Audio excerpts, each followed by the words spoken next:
उसमें एम कहाँ है, मुसलमान कहाँ है। हम अपनी हिस्सेदारी लेकर रहेंगे, ताबेदारी नहीं करेंगे। 18 तारीख को सहारनपुर में एवं 25 तारीख को मुरादाबाद में ओवैसी साहब के कार्यक्रम निर्धारित हैं, जनचेतना रैली निर्धारित है। और हम लोग यही संदेश दे रहे हैं कि देखिए, अब 7% वाले समाज को 20% वाले समाज ने 4 बार मुख्यमंत्री बनने का अवसर प्रदान किया। तो इस बार जो है, क्या 20% वालों को भी 7% वाला समाज मुख्यमंत्री बनने का अवसर प्रदान करेगा? 4 बार दिया अवसर। और जो पीडीए की बात करते हैं, उसमें एम कहाँ है, मुसलमान कहाँ है। सवाल तो ये पैदा होता है, जिस समाज का आप वोट लेते हैं उस समाज पे आप ना बात करते हैं, ना उसकी कोई चिंता आपको है। आपको खाली सिर्फ सुबह शाम आप राम मंदिर की अब तो रट लगाए हैं। नहीं, हमारी पहली शर्त यही है कि सम्मान हो और हिस्सेदारी हो। अब दरी नहीं बिछाएंगे, हम अपनी हिस्सेदारी लेकर रहेंगे, ताबेदारी नहीं करेंगे। उत्तर प्रदेश का मुसलमान अखिलेश यादव जी या किसी और का सियासी गुलाम नहीं है, वोट डालने वाला रोबोट नहीं है, बल्कि हम अपने बच्चों के मुस्तकबिल के फैसले खुद करेंगे। मुसलमानों ने आपने इतना विश्वास किया, जिसको हराने के नाम पर, बीजेपी हराने के नाम पर वोट देते हैं, वो इनका विधायक बीजेपी में चला जाता है। चाहे मनोज पांडे हो, पूजा पाल हो, या आप चले जाइए बंगाल चले जाइए, बिहार चले जाइए, महाराष्ट्र चले जाइए, वही हो रहा सब जगह। हम तो बीजेपी को हराने के नाम पर वोट देते हैं और वो बीजेपी में चले जाते हैं। यही तो विडंबना है। हम इसीलिए कह रहे हैं कि अब हिस्सेदारी की बात होगी। ये फर्जी पीडीए के नाम पे अब काम चलने वाला नहीं है। पी फॉर परिवार, डी फॉर धोखा, ए फॉर अहंकार नहीं चलेगा। अखिलेश यादव जी ने जिस प्रकार से बड़े अहंकार में कहा, मैं ये बात कहूंगा, अगर वो दुर्योधन बन के कौरवों की बर्बादी के जिम्मेदार जिस तरह थे, पांडवों ने 5 गांव मांगा था, दुर्योधन ने अहंकार में मना कर दिया, फिर पूरे कौरव बर्बाद हो गए। देखिए, राम मंदिर में जो भी चीजें हुई, बहुत से लोगों की आस्था है। लोग पूछ रहे हैं कागभूषणी जी कहाँ हैं, पादुकाएं कहाँ हैं, और बहुत सारी चीज़ें हैं, उसकी होना चाहिए।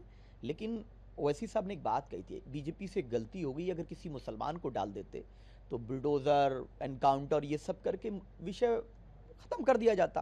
और अखिलेश यादव जी जो धर्मनिरपेक्षता के चैंपियन बनते हैं, समाजवाद के चैंपियन बनते हैं, पिछले 29 दिन में 26 ट्वीट कर चुके हैं, 14 प्रेस कॉन्फ्रेंस कर चुके हैं अखिलेश यादव जी राम मंदिर को लेकर के। ऐसा लग रहा है कि उत्तर प्रदेश में महंगाई खत्म, बेरोजगारी का विषय खत्म, अपराध का विषय खत्म, कानून व्यवस्था सुधर गई, स्वास्थ्य सेवाएं सुधर गई, सड़कें बेहतर हो गई, जल कल की सुविधा बेहतर हो गई, सिर्फ राम मंदिर का विषय बचा है। और वो कहते हैं कि हम तो सियाराम धाम बनाएंगे। कभी कहते हैं कि मर्यादा का पहला नाम श्री राम, दूसरा संविधान। जो भारतीय जनता पार्टी की भाषा है वही अखिलेश यादव जी की भाषा है। वो सॉफ्ट हिंदुत्व के रास्ते पर चल रहे हैं। पिछले 9 सालों में मुसलमानों के घरों पर बुलडोजर चला, मस्जिद मदरसा खानका को टारगेट किया गया, मुसलमानों की मॉब लिंचिंग हुई, फर्जी एनकाउंटर हुए, वक्फ का कानून आया। कितने विषय पे, मुसलमानों के विषय पर इन्होंने आंदोलन किया है अखिलेश जी ने, कि इनके 100 विधायक और 37 सांसदों ने कितना धरना प्रदर्शन किया। एक ट्वीट दिखा दीजिए, वक्फ के कानून पर पार्लियामेंट में क्या बोले, एक ट्वीट वो भी कर दें आप। जैसे राम मंदिर की आप एआई वीडियो डाल रहे हैं, एक वो भी वीडियो ट्वीट करिए। मुसलमानों का वोट लेंगे और उनकी बात भी नहीं करेंगे। इनके नेता खुद स्वीकारने लगे हैं कि अखिलेश जी सॉफ्ट हिंदुत्व के रास्ते पर चलकर मुसलमानों को पॉलिटिकली अनटचेबल बनाना चाहते हैं। कमाल अख्तर को हटा दिया। अमर सिंह जी के द्वारा पहले आजम खान की बेइज्जती कराई जाती थी, मंच से मौलाना जावेद आबदी साहब के साथ क्या हुआ, उससे अलावा भी तमाम लोगों के साथ क्या हुआ है, मुस्लिम नेताओं के साथ। और वही ये लोग कर रहे हैं, पूरी तरह बीजेपी के साथ मिलकर के ये सॉफ्ट हिंदुत्व के रास्ते पर चल रहे हैं और मुसलमानों को अनटचेबल बना रहे हैं। कोई विषय ही नहीं है, सिर्फ राम मंदिर करिएगा आप, क्या फर्क रह जाएगा। आप कहते थे हम तो धर्मनिरपेक्ष हैं, संविधान को दूसरे नंबर पर बता रहे हैं आप। भारत का कोई अगर धर्म ग्रंथ है तो भारत का संविधान है, दूसरा कुछ भी नहीं है। अखिलेश यादव तो लगातार आपकी पार्टी को जो है बीजेपी की बी पार्टी कहते हैं कि जो है जब भी चुनाव आता है ये पार्टी आ जाती है बीजेपी को जो है जिताने के लिए।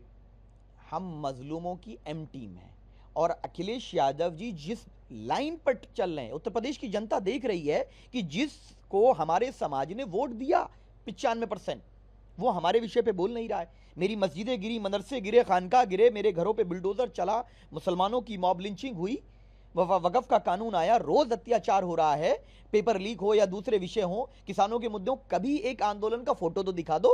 हम खराब हैं, आपकी बात मान लेते हैं।